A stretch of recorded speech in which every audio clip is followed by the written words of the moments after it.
Coming up on this episode of the Elite Recruiter Podcast. You work with a lot of agencies, you work with a lot of founders. The ones that are just absolutely just fucking crushing it, is there like a common thread that you see with each of them? Yes. Mindset. What advice would you actually give to somebody that's actually looking at just starting a recruiting company this year? Yeah, not to start a recruiting company, for sure. It is not the thing to do. Welcome to the Elite Recruiter Podcast with your host, Benjamin Mena, where we focus on what it takes to win in the recruiting game. We cover it all from sales, marketing, mindset, money, leadership, and placements. I am so excited about this episode of the Elite Recruiter Podcast. I have a returning guest, and he's coming to talk about the future of recruiting. We're going to talk about the AI talent partner. We're going to talk about why you need to stop being Superman. And I'm probably going to end up taking his advice by the end of this podcast, because I know, like so many other founders, we try to do everything. So the market is shifting. So we have to learn how to shift with the market, while at the same time, figure out what we need to delegate to actually scale. So I'm super excited to have James Blackwell back. Welcome back to the podcast, brother. Thank you so much again for having me back, Benjamin. I love having you back. I know you've been part of the few summits that we've had over the last year. Excited that you're going to be part of the AI summit that's happening in September. So make sure to register for that. And I know we always talk about how you ended up in this wonderful world of recruiting, but for the listeners, go back and listen to our original interview with James Blackwell. He will share all the details of how he ended up in the space and to where he's at. So to save some time, let's just dive right in. All right, James. The world's changing. What kind of changes do you think we're seeing? Like, is these changes, is it real, or is it just all hype? Yeah, so I think obviously the biggest shift has been AI, as we know, Benjamin, and especially in recruitment agencies, we've seen a big shift rapidly with the rise of AI technology. And with the growing competition for good talent, a lot of agencies are sort of getting drowned out in terms of the traditional way. And what you tend to see is there's definitely a demand for what I would call like a new service of offering as an agency. And that's like what I call the AI talent partner, which I'm sure we'll explore a little bit today. But definitely with AI, in particular, Clay has been a great thing that actually glues a lot of the tools together. That is definitely shaping what I would call the next era of talent acquisition, and definitely agency owners and recruitment professionals that leverage AI in the future are the ones that are going to definitely win in 2025 and beyond.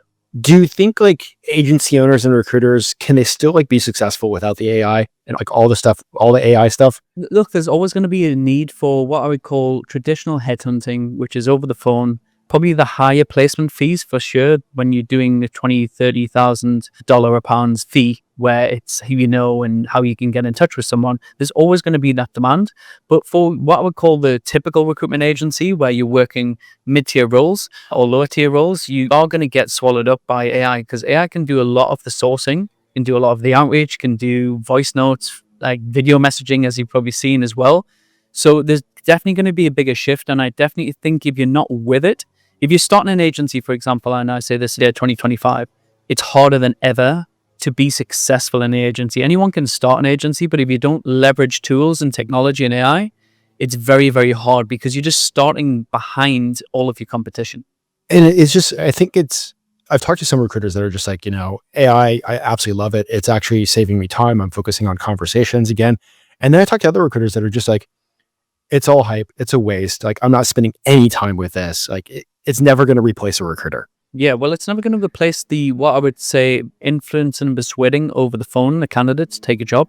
Of course it's not. But to get it to that point, yes, it's going to replace you in terms of the sourcing, the outreach to find clients, to message clients, to nurture. That can be replaced, and probably a hybrid between AI technology and remote assistance. So leveraging lower paid employees in different countries where you could do a lot more for more profit is definitely going to be a thing. But I would definitely say that there's probably been three major shifts in recruitment history, Benjamin. So obviously the first one I've talked about is the pre-internet era. So this is where everything was Rolodex, cold call era, yeah? So you had your book of contacts. It was very Steve Finkel-like search and placement, one of my favorite books I'd highly recommend.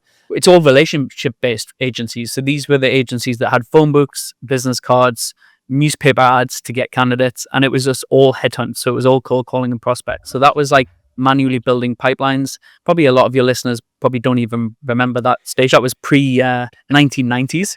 And really the agencies back then were the ones that really mastered direct outreach, and it was just all sales skills dominated in the market. And then you had shift two. So that was when I sort of came into the recruitment world about 16 years ago now. Back in the 2000s was when job boards first came out. So you had like Indeed job boards, Monster job boards. That was like sort of pre-LinkedIn. And then you had LinkedIn come in sort of like 2000s, 2010.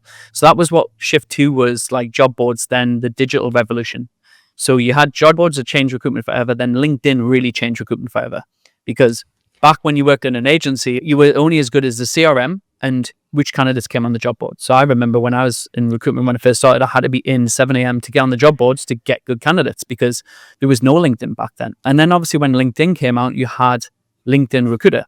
So then you could finally message candidates without even being first line connected. So the evolution of InMails, and then obviously more advanced ATS systems that built in good sourcing techniques, being able to find candidates through the database and do multiple email campaigns and different touch points.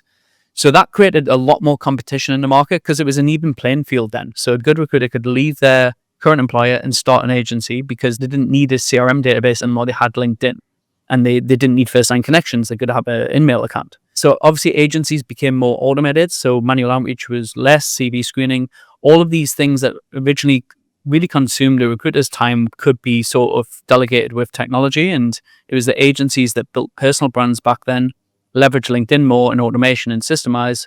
They were the ones that sort of won back in 2020, 2025. That was sort of when I started my agency. So then obviously job boards came saturated. Agencies struggled because everyone's just competing on price. It's like whoever fastest road to the bottom in terms of agency fees, because everyone has this unfair advantage. We're different because we specialize in this niche. I've got candidates you can't get elsewhere. We all know that is a lie now. So companies are sort of bringing it in-house. So like shift three, I would say now is the exact moment now in 2025 is what we call the AI recruitment revolution. So this is where you had automation probably for the last 5, 6, 7 years, which is LinkedIn automation, voice notes, email campaigns, these type of things. But actual AI automation, where you've got the likes of Clay AI, you've got ChatGPT, you've got open source automation platforms, can now really replace around about 60 to 70% of the manual recruiter tasks. So it's never going to replace like fully a recruiter, but to scale an agency for sure, you could leverage this. And clients are moving away from traditional agencies. They want to build these things in-house now. So this is where I've seen a big demand over the last few months has been AI-powered hiring solutions, where companies want to reduce their hiring costs. They don't want to use agencies for 20, 25% fees all of the time. They've got internal recruiters that don't perform for the salary they bring in, because as we know, a lot of internal recruiters are quite lazy. They're not the best recruiters. They do work just 9 to 5, which is fine, but they just deal with a lot of inbound applications. They don't do much outreach, okay? So that's where like AI can come in to build, where you build and package a system where you can actually sell that to the end user client as an advantage, which I'll dive into today if we have time. The opportunity right now in recruitment is actually not placing candidates. It's actually selling these AI-powered hiring solutions for your clients, so then they can do the hiring internally. One of the things I have seen is a shift from clients that want almost like an embedded recruiter, like a specialist coming in. So you're talking about like, and I'm sitting there also talking with a lot of, tech teams and HR tech, and they're like, every in-house company literally wants AI. They don't actually know what they need. They just want AI in the recruiting process because they believe it can make it better. But I mean, with some of the stuff that you're talking about, I know is way over the heads of a lot of internal recruiters. Like they can't come in a package, like, Clay's hard to learn. Like 8N8 is hard to learn. Make.com is hard to learn. Like the integrations between everything behind the scenes. So like, you're talking about coming in and creating a system for these like in-house teams to automate a lot of that stuff. Exactly that. Yeah. So what I realized was, because obviously I've been in the mentorship space for quite some time now, 6 years, and we've helped scale over 1,000 agencies now. And what I've noticed, like 2024 was tough for a lot of agencies, and some people still did well, and some struggled or had to work a little bit harder than they did the year before to maintain the same billings, same profit margins. Okay. And what you tend to find with recruiters, especially in different niches, they've got protected IP and knowledge in their head of their niche, the market, candidates, etc.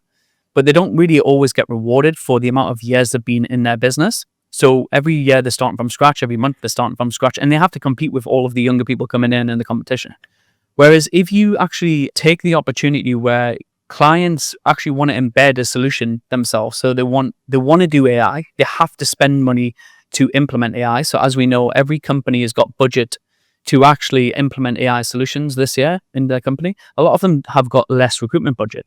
So if you just sort of flip it on its head and you're still sort of doing recruitment, but you're taking the AI budget that a company's got sign off for, as opposed to their recruitment budget, and you're not coming in as a traditional recruiter anymore, you're packaging together your niche and industry knowledge and your recruitment experience and leveraging AI. So you're learning how to do AI. So this is one of the things we teach is Clay AI. And like I said, it's a bit complex, so you need training on it. And how you can actually craft a solution where you're now paid as a consultant and an advisor with the company. So then you can start to build a more intense relationship with them, get them better results in terms of the talent pooling, the pipeline, to future-proof their talent solutions, but also you're future-proofing your recruitment agency because you can win clients you probably haven't won before.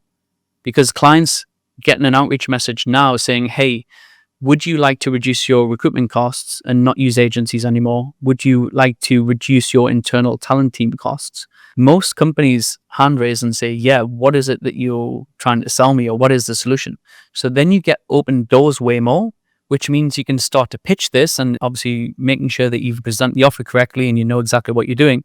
You only need 10 to 15 clients to get to $1 million in your agency, which we could dive into on this session of how you package the offer together and what you actually sell. Let's do that. But I want to take a step back because I actually just had I think 5 people hit me back up this week saying we're trying to cut our agency spend. So this potentially could come back in as another way to cross sell back into them. And I also want to bring one point that you said earlier is companies have all this money to spend on tools. Some outreach that I was doing this week, and they said we're trying to drop our recruiter spend. We're trying to take everything in-house. That took me back to my days as an internal recruiter. I remember I was working at a large defense contractor, and when the recruiting director left, she left a bill of almost $1 million for LinkedIn accounts. Yeah, we've actually had 2 clients in particular. Was last week because they've been pitching and packaging together, and one of our clients that did this spoke to their internal recruitment team, and they weren't supposed to show them this, but they said, look, I'll show you inside our LinkedIn recruiter accounts. They had a big internal team, and they had $500,000 a year spent on LinkedIn recruiter licenses, and it had 18,000 unused emails, which is nuts. I've been in recruitment a long time. I didn't realize these companies existed where they spend that much money on LinkedIn Recruiter. I remember the first time they gave at the same company, the first time they gave us LinkedIn Recruiter, I actually burned the entire company's emails in 1 month. I got banned from using it moving forward. But yeah, it was the same company. Right when the recruiting director left, she left $1 million unpaid bill for LinkedIn Recruiter accounts. So, okay. And that's just something that recruiters aren't thinking about. How else can you serve your clients? So let's dive in and break down. How do you even package this? Yeah, sure. So obviously what you're going to be packaging together is basically every recruiter agency owner has got some unfair advantages, a way they would maybe look for talent, how they would hire them. And Clay is the glue now. So this is the piece that you stick together all of the automation tools, because you can finally personalize outreach now. You rank candidates. So as we know, we can put in a LinkedIn profile and we can say, these are the type of profiles we want. You could rate them 7 out of 10, 8 out of 10, 9 out of 10. So even one thing that some of our clients are doing and pitching in is a lot of internal recruitment teams are getting thousands of applications of candidates for each role. So they're wasting so much time just going through irrelevant candidates in their email inbox or the CV profiles. So you could build something in Clay where you could rank those candidates and put the best ones to the top, and create a follow-up voice note and an email campaign or a LinkedIn message to say, hey, thank you very much for applying, Benjamin. We've actually used AI to rank you, and you are one of our super talented individuals we'd love to speak to. Someone on our team is going to get in touch with you in the next 24 hours. Here's some information. So even just giving the people that are applying a good experience and making sure they're applying to the better candidates first is one solution. The second is making sure you can, and we walk you through how to package this, is you're going to build an internal system for them to do the outreach for candidates, okay? So if you think that when companies use an internal recruitment team and recruitment agencies, it means their internal recruitment team isn't performing because they're not always going to do outreach. They deal with a lot of inbound. They deal with a lot of HR, adverts, interviews, applications, okay? You're building automation to reach out to their targeted demographic market. So how we package it together like job slots. So we might say for your retainer, it's a one-off install fee. For that, we've got people charging between $10,000 to $15,000 to set up the Clay systems and the automation recruitment system. And then the ongoing management fee covers like 2 job slots. So what you could do each month, you could charge between, our clients are charging between $2,000 to $5,000 a month to maintain that system and provide 2 job slots, which will be 2 new campaigns, so 2 new Boolean searches, stripping CVs, building LinkedIn campaigns, shortlisting the candidates, and then seeing the message sequences that are going out. So you can do voice notes, you could even bolt on a marketing sourcer, which we could supply through remote assistance, where those girls will do video outreach for the client and LinkedIn selfies to engage talent as well. So what it means is like there's companies out there that might always hire consultants, for example. So they might use agencies, sometimes internal recruiters and ads. If they just mapped out the market and had a constant outreach going with automation, with messages, with voice notes, with follow-ups, with value adds, all they need to do is have different touch points with their candidate demographic to eventually get an application inbound and to create more brand awareness. So this is actual real employer branding, where a lot of companies that are hiring for certain job titles, that person might not have heard of their company before unless they're really big. So even just by DMing them on LinkedIn, sending them an email campaign, sending them a follow-up message, this is creating more brand awareness for their company. And also, even if they get 1 or 2 candidates through that machine every 3 to 6 months, it pays and it saves them a recruitment agency fee. But hiring managers got way more transparency now because they know every job title that they're hiring for. Here's all of the candidates that came from the search. Here's the LinkedIn URLs. Here's the rating system. So the ones you're really looking for, there's maybe 76. Here's the outreach message we're sending. Here's the reply rate. And here's the responses.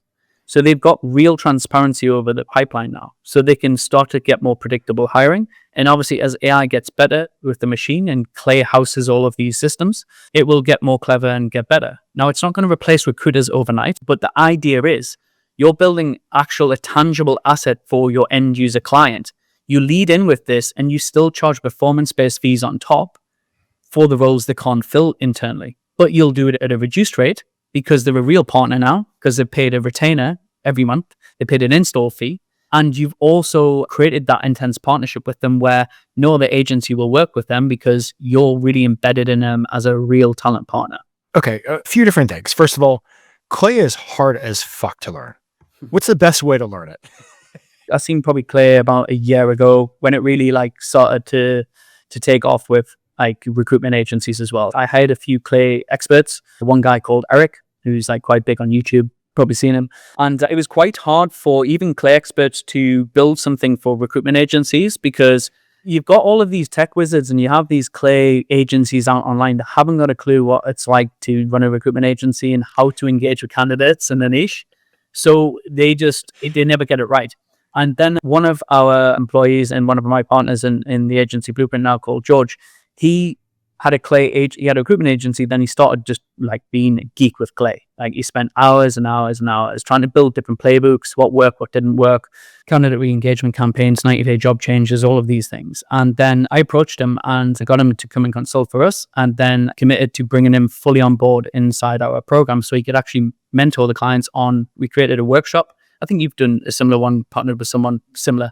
It is hard. So it's not just giving you the training, you need actual coaching with it. So we do live Zoom calls, we do group calls every single week. We have a Slack channel, we have Clay experts in there helping them build the campaigns and the tables. But the missing piece and component for all of this is you as a recruitment agency owner or an entrepreneur shouldn't be the one doing Clay. Do not waste your time. Your highest leverage task is selling to the client and building the client relationship. So how we package it together is we have our remote assistance.ai agency that hires professionals, mainly from Pakistan for this, because they're very good technically. So they might come from an IBM background or something similar. And we train them in an academy. So we have an in-house academy with our head of operations. And they go through what we call a Clay boot camp for VAs. And they know exactly how to build these systems that you're going to go out and sell. So then when you go on and pitch this to a client, you know the foundations of what it can do, but then the depth of the actual setup is not going to be done by you. It's going to be done by your operations integrator, who is the geek that's just doing Clay all day, every day for you. That's the solution. I don't recommend any recruitment agency owner learning Clay, and I tell my students this because it's not going to make you any money. It's not all of a sudden going to change your business overnight. Like, it's only going to be tiny little incremental things. You make more money, like just speaking to more clients and get more placements. But to sell this as a solution, you can actually monetize it. So I don't really think Clay's a big shift for optimizing your internal agency. Yes, there's some cool stuff, but you can go down massive rabbit holes, and I've been down them. You can build down all sorts of like complex tables, but it doesn't actually mean any revenue at the end of the day. But what it could do for an external client, so for my clients that I recruit for, is they could use that as an advantage as an in-house talent acquisition system. So it's sort of replacing an ATS, but better than an ATS. Because really, when you get Clay good with all of the automations you can do and the hyper personalizations, then that's the actual skill of like teaching that to an agency owner so they can actually sell that as a solution and package it together to the end client. I love that you said two things, because like I've seen a massive flow of like lead gen companies jumping into the recruiting space. And I understand it works in the go-to-market space when you're selling a SaaS product, but it's a two-way sales here. It doesn't work because it's like they don't get that. So Clay was built for B2B sales and outbound, just what you said. So it wasn't never built for recruitment agencies, even to the point of, I would say, we've got the best Clay experts for recruitment agencies working with us in the company. They can't get registered as a Clay expert and get the badge. And the reason being, Clay itself don't want to be associated with recruitment agencies because they know the tool doesn't really work in depth, and it was never built for that. Because like you said, there's two end-to-ends, it's two sales. You'll never see a Clay expert for recruitment agencies unless they change it. Hopefully they do, because I know that it keeps on getting better and better. You also mentioned another thing that I think is super important is, like, at the end of the day, like the amount of hours they could take to master Clay. As a recruitment founder, you could probably spend that time selling. So I think that's one of the things that I wanted to talk about is like, how do you actually outsource? Like, how do you actually stop trying to be Superman or Superwoman where you're doing everything for your business? Yeah. So one thing that you need to understand as an entrepreneur, and I had to do this pretty early on, was no one's ever going to be as good as you at any task, pretty much. Like, and I don't believe the point of like, oh, you bring in someone better than you in certain departments, unless your company is very big and you can afford to pay big wages. And most average recruitment agency can't do that. The average recruitment agency owner takes on between 15 to 20K a month maximum. They haven't got the budget for a big team. There's only a small percentage, like the top 5% of recruitment agencies in the world, your Reeds and the bigger agencies, would afford to have bit different departments. So as an entrepreneur, you're a jack of all trades, but you need to delegate. Yeah, you have to be comfortable to delegate. And the first thing is you need to be comfortable making sure that everything you delegate is only ever going to be as 70% as perfect as what you would do it yourself. Once you start to lower your expectations, but realize if you freed your time up more, you could be more influential with pitching clients and winning bigger retainers or making bigger placements. The other things don't really matter. There's the 80-20 Pareto law, especially in recruitment agencies. A lot of agency owners spend too much time on so many different tasks that they think is relevant. Their website, for example, branding and all these things. It doesn't make them money. So even if you got something 70% perfect by a remote assistant, that's probably the biggest shift. I started hiring virtual assistants when I first started my agency 11 years ago. That was off the back of reading Tim Ferriss, The 4-Hour Workweek. I'm sure many other listeners did the same. So I went really big on Filipino VAs for many years. So I had a big team in the Philippines and they were great. That bought me back a lot of time. But as my agency evolved and my business evolved, I realized I needed another skill set. And one of the things was you need to either be client or candidate facing for this job to replace the real either recruiters or sources. So then we shifted everything over to South Africa around about 4 or 5 years ago. And that's where we have what we call like marketing, remote assistants, sources. We have people that do client outreach and PAs and like your general assistant. They're all great from South Africa. So we've hired and trained over 350 remote assistants in South Africa. So we've got a full recruitment team in Cape Town. And that works really well because for your listener or viewer, they could hire someone from there for around about $1,000 to $1,500 per month, which is at least a third of the cost of what you would hire in the US. And that's a very good salary for someone in South Africa. So $800 to $1,000 US salary, and for a South African is the equivalent of 3x like that in the US. So it's like an equivalent of like a 50K to 70K salary in the US. So what it means is you can leverage way more talent for way cheaper and it's way scalable. And A lot of business owners don't actually want to have a big team. When you really drill it down and you ask them, they don't have a desire to have 20, 30 people in a business that have to get on Zoom calls with, they have to personally manage. They want as lean as possible and as high as profit as possible. So to do that, the only answer is remote assistance and making sure you hire someone that can do a lot of these tasks for cheaper than maybe in the US or the UK. And it helps you scale way quicker. Okay, I'm gonna hit you up later on this year. I need some help hiring somebody to. Sure, I'm stop being Superman, but I'll say that. Okay, so you're listening to this, crap. Maybe I need to outsource some things. What is the first thing that an agency owner should or a recruiter should be delegating? So my personal opinion on this, and this is just off the back of doing this for a long time, is I would hire a sourcer first. I wouldn't hire a general admin. I would have a sourcer, because if you're a recruiter right now and you've got live jobs, the hardest thing, get your jobs on, get clients on. That's the main goal as an entrepreneur, but then you've got to fill them. And to fill them, it's just time intensive. So you've either got LinkedIn emails, you've got LinkedIn automation, you might do videos yourself, you might do learn videos, you might do follow-ups, you might do cold calling. But if you get an assistant that all they do every single day is source for you, what we do inside our program, and we always advise hire a sourcer first, because they can buy back 20 hours a week of your time. So as a solopreneur recruiter, you spend a lot of your time on your LinkedIn inbox or LinkedIn newsfeed or messaging candidates.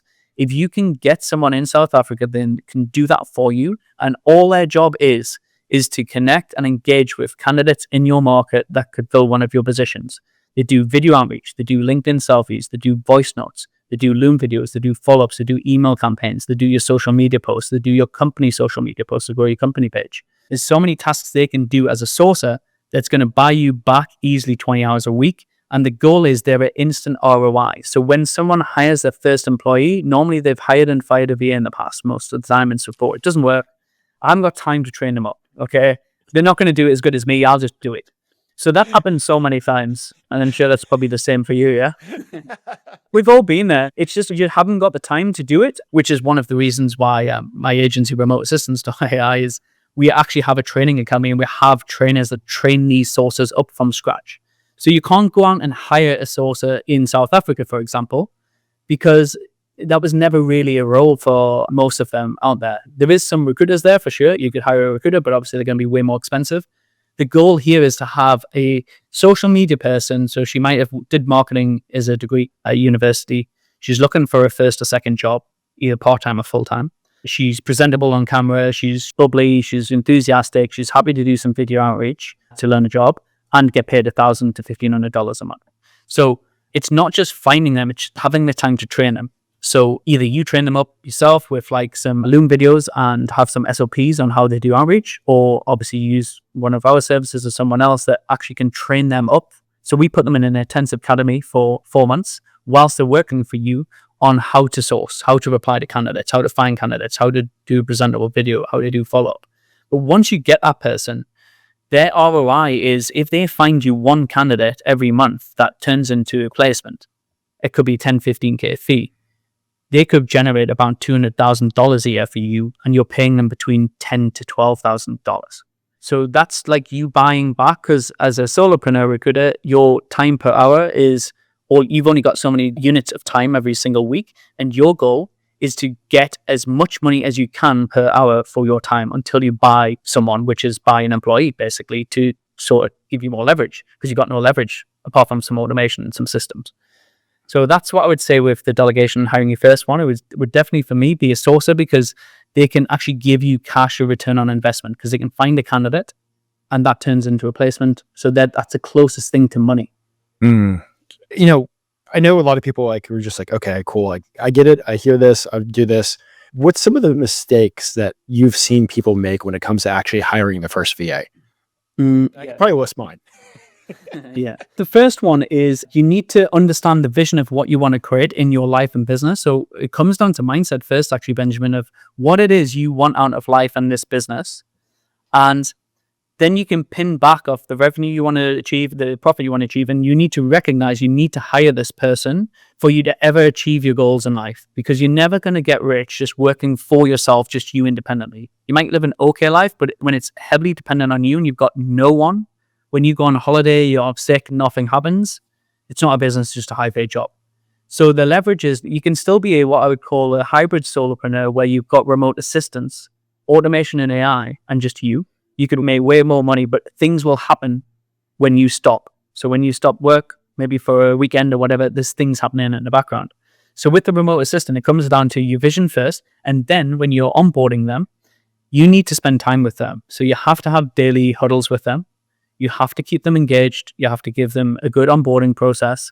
You have to let them know when they're doing something wrong, but not tell them off too much, and give them encouragement. But also, I think it's important you hire two as fast as humanly possible. No one wants to work for a one-man band, okay? Like, if there's someone else that works with them, so what we've tended to find, if you hire two resources, or one of them could be ops, a VA, ops integrator, or there could be general manager, they have someone else to work with. So you see that you're actually a real business, and you've actually got a community, and you've got a team. So I would definitely say once you hire your first one, try and hire a second one, ideally the same time. And also because one probably won't work out. So the problem where most people go wrong is they just hire one. So you're in everything that I've hired in any department, it's normally a 3-to-1 ratio where you hire 3 people. One will be really good, one will be average, and one will quit. That's happened throughout my careers in my businesses. That's normally what's going to hire. Unless you get really good and really lucky at hiring and you just like pick one off and you interview and they work for you for the next 5-10 years and they turn into being a superstar. It's normally when you're hiring humans, you just don't know until you hire them. And they could interview great. They could say all of the right things, and all of a sudden something changes in their personal life. They've got to go. So then you get deflated because you've only hired one person and you've got to go again. And then most people don't hire again. They just say, I'll just do it myself. So when you hire two, you're just increasing the chances that if one works out really well, perfect, the other one can drop off to 3 months. It's maybe cost you $3,000 in wages, but it saved you so much time because you managed to figure out like one of the two worked out, or both worked out. So then it's a win-win. You've got two in your remote team and that can start generating revenue for you. Awesome. Can you like give like a real world example? I know you've worked with a lot of entrepreneurs that have done this, where like they've saved time, they've made a hell of a lot more money by actually implementing this. Yeah, a remote assistant? Yeah. Yeah, tons of that. So I would say most of them get results within like 4 to 6 weeks, where they've either candidate is sourced. Gary Dillon's a great example. He's on remoteassistance.ai website. He just comes to mind as a case study where he made a €13,000 fee in week 7 from embedding their sourcer from South Africa. They found the candidate, they did the video outreach, they booked the call in, gave it to Gary. Gary sent the CV, got the interview, got the deal done within week 7. He was really happy because that paid for her wages for 1 full year. So like, that's how it goes. It depends on a number of factors. How good you are as a recruiter, because you've still got to close the deal, how hot your jobs are, and how fillable the roles are. Yeah, because you could get a sourcer on a role that you're looking for unicorns and there's only 40 on LinkedIn. It's not going to happen. Okay. So obviously you want to be realistic, but that's like, tons of people that have come in that have probably get a result within 3 to 4 weeks in terms of sourcing, but also buying back their time so they don't have to be just sourcing all of the time. They could be focused on growing their business and actually working on their business. And I know you had Julia Arpog. Yeah, Julia. Yeah, she's great. One of my friends, I know she's had a lot of success with somebody that she hired from you guys. Yeah, so she's hired a marketing sourcer and an operations integrator VA as well. But Julia's great because she's very enthusiastic. She's got great energy. She's a great hustler. And obviously, I'm really proud of how far she's managed to grow her business. And especially whilst being a mum as well, has been inspirational to see. So hats off to her. Yeah, and if you want to see her story, I actually had her at the last summit. For those that are listening, she's actually going to be at the Finish the Year Strong 2025, going to be sharing on the first day. I think she's done like 900K in her first 16 months. So definitely tune into that, but also to definitely check out what she's going to be sharing. We've covered a lot. We've covered the AI talent partner. We've covered how you need to get your butt in gear and actually start outsourcing some work so that way you can buy back your time. Before we jump over to the quickfire questions, is there anything else that you want to go into bigger detail with in those two things? I would just definitely plant the seed for every agency owner that listens that they need to come up with something unique and different in 2025 this year, because you can't just be selling in an MPC candidate anymore to get a client on. Clients don't want more agencies. They want more efficiency and they want to reduce agency fees. And I really think everyone should adapt, at least understanding AI before, and start using AI that's eliminating jobs to help you make more money. Like, be on the ride with AI instead of fighting uphill against it. So dabble a little bit in Clay. Don't go all in and trying to learn it, but can you figure out how you can present a client a solution that's a little bit different than just a placement? So like, I honestly think the opportunity this year is embedding as a consultant these AI solutions so you can be seen as a partner and start to get predictable revenue. So I go through the model on one of my YouTube videos on, you could scale up $1 million agency with a really lean remote team. You could have 3 to 4 BAs, remote assistants, and you could have 15 to 20 clients that all pay you a $10K install fee and $3K a month recurring on the job slots. And you get to $1 million a year in your business with that. You've got like around around 60 to 80K a month recurring revenue. And all you're doing is keeping the system optimized, making sure the client's happy. And then you've got the opportunity, which we haven't touched on, what you said at the start of the call, which was interesting as well. The fractional recruiting as a service is definitely, I think that's a big thing in this year as well. So if you don't want to pitch AI, I would sell yourself as a fractional recruiter embedded in a company. And the beauty about hiring a sourcer is a lot of the sources, which we haven't touched on, and I think that's the same with Julia, is they can turn into junior recruiters. So if you've got a sourcer in South Africa that's learning the trade and all of learning his candidates every single day for 6, 9, 12 months, I've had a lot of people that have had success where they've moved into a recruiter role and actually doing deals for them. So instead of paying $10,000 a month to a recruiter in the US or the UK with commission, they're probably earning maybe $2,000 to $3,000 a month, which is a lot of money to them, but you're making way more profit. But what you can do with the fractional recruiting service is you can sell yourself in first, and then you can provide your sourcer. So what you can start to do is charge a $5K a month retainer, and say that might cover 3 roles a quarter that you're going to work 10 to 15 hours a week on, and you're going to provide a certain amount of CVs, you might get a certain amount of placements.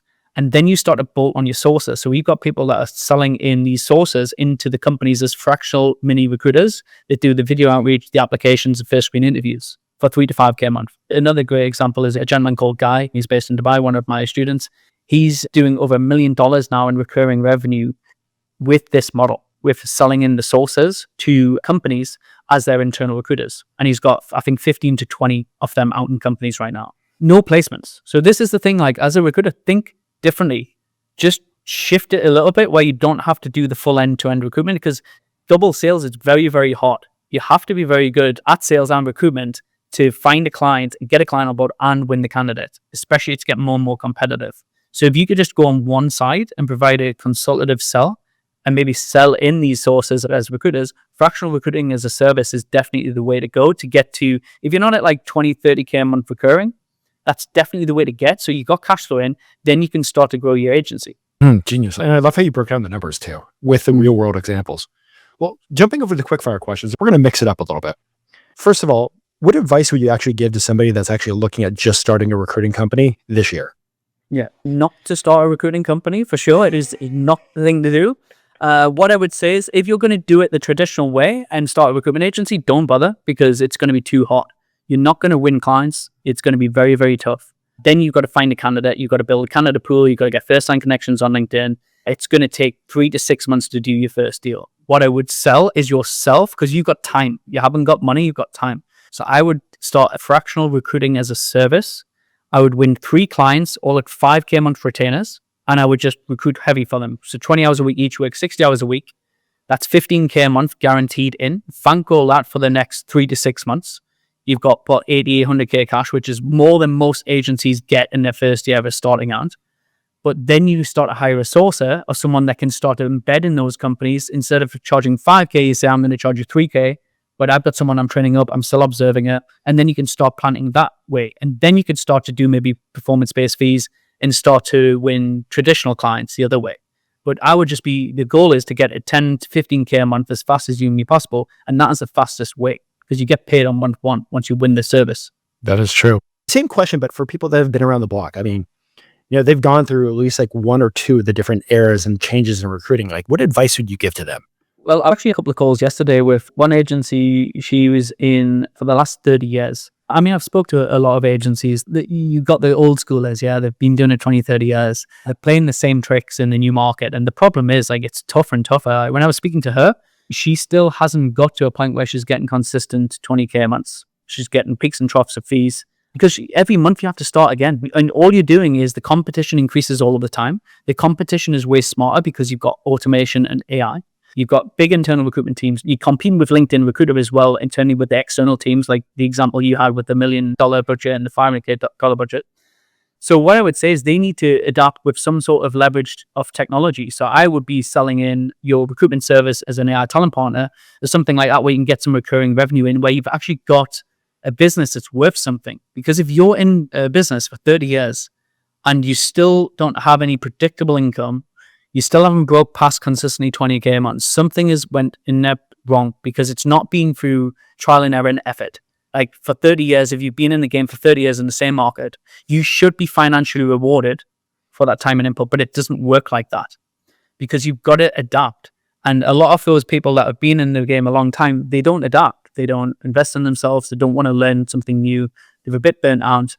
No one wants to really do recruitment forever, let's be honest. If it was my advice, I would say you need to get in and out of recruitment as fast as humanly possible and make as much money as you can, because you will get burnt out eventually. If you're burning the candle on both ends, which is trying to win clients and candidates, and you don't want to scale a team, you just need to try and at least get some predictable revenue in, which is retainers. So you've got to find a way of like how you can sell that in your market so you've got more predictability. Otherwise, your nervous system is going to be shot. If you're still pinning your hopes on a 30K fee coming in and then it drops out and you're thinking, wow, I blanked for the month, and it's only been 30 years I've been doing this, it's going to be very tough. Well, I mean, that kind of goes into my next question for you is like, what's the signs that you've actually like outgrown being a solo recruiter? This is probably a two-part question that will go into like the same answer, but like, what's the difference between having an actual recruiting business and having a job in recruitment? Yeah. So I would say that there's a few examples. So obviously you've got your startup phase, you've got your solopreneur phase, which is where you are literally just you doing everything, winning clients and candidates and running the business. You might leverage some automation, and then you might have one VA that's just a general VA. The other model to that is a solopreneur with proper remote assistance. So you've dedicated sourcing team. So you've maybe got 2 or 3 sources that are doing outreach every single day for you. That's your marketing machine to get candidates. You've got automation, maybe some Clay and AI to have email campaigns and LinkedIn follow-ups and voice notes done to get clients. So then all you should be doing is winning new clients, pitching new business, and speaking to the qualified candidates on the phone, making replacements. That's what I would call like a new type of era type of solopreneur, which is good because you've actually got a team, but it's not what I would call a full in-house team. Because then you've got 7-figure agency, which is like where my agency, Ronald James, is. We've still got a team in office of 10 people, for example, and then 5 people remote. That's a hybrid solution, but that's hard work because you've got mouths to feed every month. You need more jobs coming in. You need more clients coming in, and your profit gets less, but it should be. The beauty about that business is every month it makes money for me and I don't do anything in the business because the team is doing the deals. So there's a big difference between being a solopreneur where you have to drive all revenue and you've got a team that drives the revenue, but you just orchestrate it. So you could take a holiday for 6 weeks and you still got maybe 60, 80K coming in the bank. So that's a business asset. There's a difference between getting it to a point where it's sellable, because it might still be relying on you heavily on like managing the team and everything else. But you've got it to a point where it's a revenue generator, it's a cash machine. Whereas a solopreneur, you're just always going to be that person. So it relies on your energy. And one of the key things, I'm big on energy. And I realize like if you get a business that's dependent on you to drive it for marketing, for winning new business, for getting candidates over the line, if you have a bad month, you're the one it lands on, that gets draining over time. And recruitment's probably the worst industry to be in when it's like that, because it's very lonely and it's not the best. So I would say there's no right or wrong. Some people want a solopreneur business, but I would say get leverage as much as possible. So use automation, AI to get leverage, and a team, which is a remote team. So it's less cost, but at least you've delegated the remote side and also the operations integrator. I always say everyone should have like a VA that does all of the tech stuff. So that removes you away from that. You should just be selling, winning clients, building client relationships, and closing deals. So I know we've talked about tech tools a lot and like AI tech and all the great things, but is there a tech tool that you absolutely love outside of Clay? So I'll be honest, I've started using Lemlist again. I used to use Lemlist 10 years ago. I actually got it on the, what's that AppSumo. I logged in the other day. I still have that account, but obviously they put up restrictions on certain things. So I just paid for the tool again to get the voice notes and these type of things. Instantly's obviously been a holy great tool that we've used for a long time for email campaigns. And one of my best friends, Nils, is the founder of that software. Fry's still like the one we use for LinkedIn automation, which works really well. I'll be honest, like I've went all down the rabbit hole, Benjamin, because obviously one of my businesses systems and automation, and that's what we help people. But I think there's a point where it's too much tools are detrimental. So I just think having a simple tech stack is important, especially now you've got ChatGPT. So obviously you've got ChatGPT operator as well. But having Clayton House, the open API, ChatGPT, something like Lemlist instantly, and then your LinkedIn automation tool for your email and your email campaigns, and then your ATS system. So we have a partnership with Recruiterflow, but there's plenty of other good ATSs out there. That's pretty much the tech stack, I would say. Then obviously you've got Apollo and Lead Finder tools as well. But I haven't been into like all of the new, there's always like these AI tools that are coming out in recruitment, but all of them aren't really AI. They just say they're AI just because it's a good buzzword and it gets you noticed, doesn't it? Yeah, true. I think you nailed a point. Like to be successful, a simple tech stack is probably the best. And you can easily get shiny object syndrome and spend all year testing products that takes away from your business. Yeah, because a lot of entrepreneurs, when they do shiny object syndrome, they're hiding behind because they don't really want to do the work. They're looking for this like golden tool that is going to eliminate everything. Like there's no such thing in recruitment. So yeah, I mean, you're right with that. Just trying to keep it simple as possible. The only time you're going to get a little bit more complex is if you're actually building those tool stacks for your client that you're going to pitch it in with, because then that's, at least you're making money every single month from that. Point taken on that. I've known you for years. So I've watched you talk about it. I've watched you share. I've watched you make an impact. I've watched some of the recruiters that have actually learned from you, implemented, and, you know, have great businesses now. What do you want to do beyond helping recruiters build scalable assets? Yeah, good question. Funny enough, coming back to the point you asked the question about the different stages in your business and what I was going to say in a recruitment business, I really think you have a 5-year, what I found in my personal experience and just other friends that have been successful is you have a 5-year journey of starting a business, really enthusiastic. You're hustling, you got your sleeves up, you win some clients, you want to scale year 2, year 3, you get excited. Year 4, it's like very much more of the same. Year 5, you've either made it or you're just getting by and you're like grinding your teeth. You haven't got the energy you had in year 1 to start again. So unless you get your business to a scale where you've actually got a team building revenue, it's very hard to go again in year 6 doing the same thing. And that's what I've noticed. A lot of recruitment agency owners are stuck. They exist. Some people have been going 15, 20 years longer than me, but they're not profitable. They haven't got a business, but they haven't got the energy to go again. Yeah, because they don't want to start up again.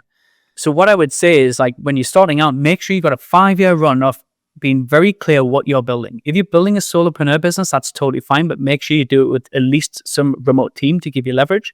Because trust me, you will not be enthusiastic jumping out of the bed at 7 a.m.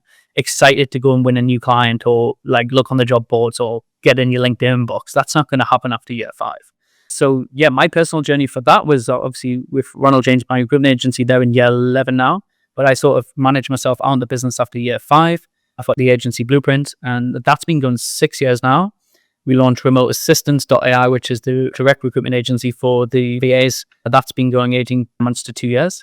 And then my goal now is actually to buy a total different business in a different vertical. My goal now is to build my own private office, micro private equity, where I'm looking to buy a different business so that I can leverage my skill set on automation and remote teams to make that a bit more profitable. So I'm actually going to be like buying a business next quarter, totally different industry, not going to be B2B service based. I want to test myself again on a different level of business now. So like going into something, whether it's facilities management, it might be storage units, it might be a manufacturing company that does warehousing. I'm putting my sales skills, marketing skills, and remote team skills into that and actually not being an operator in the business. I've already got a team. It's not owner dependent, and then compounding. So my goal to get to 100 million is going to be compounding my wealth from acquiring other business assets that are 5-6 times multiple, leverage some bank debt along with my personal finance that I'll bring in, and then I can buy bigger and bigger businesses and roll them up. So that's the goal. Yeah. Well, I follow you on Instagram. We chat on the summits and we chat kind of like here and there. You are a ferocious reader. Yes. Let's just say maybe since the last time that we spoke, what's the top 3 books that you have really dug into? I'll tell you on my Audible now, actually, because I've got that live. Normally, because I'm in Spain at the minute, I drive with the top down, listen to Audible books, and get some sun. One simple book I think everyone should read, and I've read this like probably 10 times now, is called Life Was Never Meant to Be a Struggle by Stuart Wilde. I don't know if you've read that. It's only a few pages, and it's such a simple book about not worrying what other people think, doing what you want to do in life, how short life is, how it shouldn't literally be a struggle. You should enjoy and go with the flow of the river and just enjoy the journey. But there's a lot of things that just really resonated with me with that. Outwitting the Devil by Napoleon Hill is a staple piece I've, again, read probably 10 times. People need to keep programming the mind with these things, Benjamin, which they don't do. When you read a book once, it's not going to land. You need to read it a few times for you to see different things and different parts of that. But only books that have stood the test of time. I used to be, but I'm not really big on all of the new books that come out and very modern and it's got a nice glossy title and everything else. Because when you get through the actual book, there's only certain elements you would probably take from that. Whereas the older books have stood the test of time and they're there for a reason. Reality transfer things, obviously, my go-to, I would call the Holy Bible for me in terms of providing that consciousness and enlightenment and energy.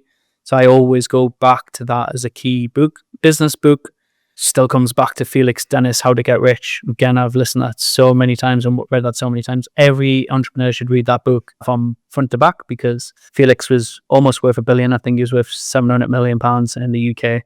Self-made, and he just gives so much raw advice. And as I keep reading it back, because I read that on my entrepreneurial journey 10 years ago to where I am now, because he had the different levels of rich and wealthy and all of the different things, and I was like, wow, like I'm miles behind where I need to be. And it opened up my eyes of like what it takes to actually really be really successful. Not everyone's got what it takes. There's just different levels, and I know I'm not at a level where I could, like Elon Musk, for example, the amount of stress he puts himself under and risk that he takes, I'm nowhere near where I would want to be as a level of entrepreneur and business owner. But everyone's got a certain level and you want to make sure you push yourself out your comfort zone enough, but not too much. Like you sort of know the level that you want to play at. So I would definitely recommend that book as well, Felix Dennis, How to Get Rich. You work with a lot of agencies, you work with a lot of founders. The ones that are just absolutely just fucking crushing it, is there like a common thread that you see with each of them? Yes. Mindset. Like they show up, you ask questions. If I give advice, they go and do it and implement it. They don't overthink it. So a lot of people have got a lack of self-esteem. So they haven't got the confidence in themselves. They always want to ask another question or feel comfortable to do something. But the good, successful people just get it done. Like there's just an innate like attachment to the goal they want to get to, and they just take action.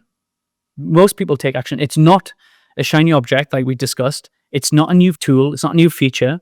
It's actually just your mindset, and you have to reprogram your mind all of the time. Even me, I still do that every single day. Most people aren't prepared to do that. They've got personal lives and got family, kids. They're watching Netflix on the nighttime. They're doing different things. Just be good at the level that you want to get to. But the successful people, 99% of the time, get there because they deserve it. Now, that's not just through effort, that's through planned learning, through application, through being conscientious, through daily habits, rituals. All of those little tiny little things add up to success. And yes, you might get a little bit of luck along the way. We all have a little bit of luck to be successful, but it can't just be all be luck, and it can't all be hard work either. It's being smart about it and being conscious about what you're learning and what you're actually doing every single day. Because when people are honest with themselves, and yeah, I could say that now because we've helped 1,200 agency owners. I was looking back. I've been through my Recruit Accelerator program since I started it back in 2019. So I've seen all sorts of different levels of entrepreneurs and agency owners. And yeah, you can see people like talk a lot, but don't do action. They'll talk a lot and say they're going to do this and they shoulda, woulda, couldas. Sometimes it's the quiet ones that don't even come on the call sometimes, but they just ask for one little thing, go away, implement it, follow the steps. And that all comes down to their mindset and their personal belief of who they want to become, because everyone needs to evolve as humans. And some people aren't prepared to make the change that is needed on themselves to get to where they want to get to in life. You've talked about like reprogramming. You've talked about putting in the work behind the scenes. Like, what does it actually look like? Yeah, so I mean, even if I would say my day now is like I start off with my journal, I take my notebook, I go and get a coffee. I'm in ChatGPT a lot now, actually. So ChatGPT is pretty much my best friend. I speak to it 3 hours a day, asking it different scenarios, what I should do, and everything else. Daily habits is obviously meditation, thinking, planning, learning. I spend a lot of time thinking. I was actually watching a really good podcast yesterday with Naval Ravikant. He's one of my favorite entrepreneurs. His book is definitely one to check out as well. He's very similar in terms of like, I like to have an empty diary because I think a lot now and just contemplate life and business, and the smart things will come. That's not always in startup mode, but always learning. So reading a book every single day. If I'm walking, I'm listening. If I'm driving in my car, I am listening, or I'm thinking.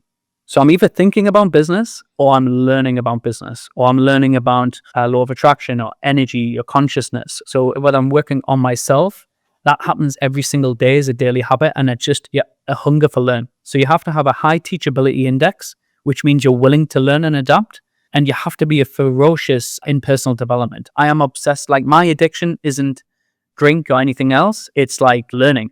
So when I look at like the successful people, they have the blend of learning, but it's the application and taking action. So it's not just watching YouTube for 5 hours a day and thinking, oh, that's great, but actually don't pull the trigger and reach out to a client and do the pitch and these type of things. It's having the blend between learning and application. So learning consciously of trying to pick something out and how can I apply that to my recruitment agency or my business. You've had 1,200 people go through your accelerator program. You've had a few hundred companies like work with you for virtual assistants. You've talked to recruiters nonstop over the last, like, I'm sure like at least 10 to 20, 25,000 recruiters over the past like decade. Many times, like, I'm sure they're asking like tactical advice. What do I need to do for my business? Like, they ask this, they ask that. Is there something that you actually wish they would ask you? And what would be that answer? Yeah, good question. Probably what you have asked me, what it takes to be successful. And it's just what I've listed down. It is your mindset thing. It's not a tactic. It's not a new tool. It's not a new strategy. Like, everyone comes for like wanting a golden nugget. They think an automated email campaign is going to suddenly win them 20 clients. That's not going to be the case. It's a mix of 20 different inputs to get that client on board. Yeah, I would just say it depends on your level of success. It all comes down to your Polaris star, what it is you really want to achieve in life. And I know this sounds really basic, Benjamin, but if you asked all of your audience realistically, do they have their goals written down? I'm looking over just because I'm looking over my journal. Their 10-year plan, their 3-year goals, and their 1-year vision.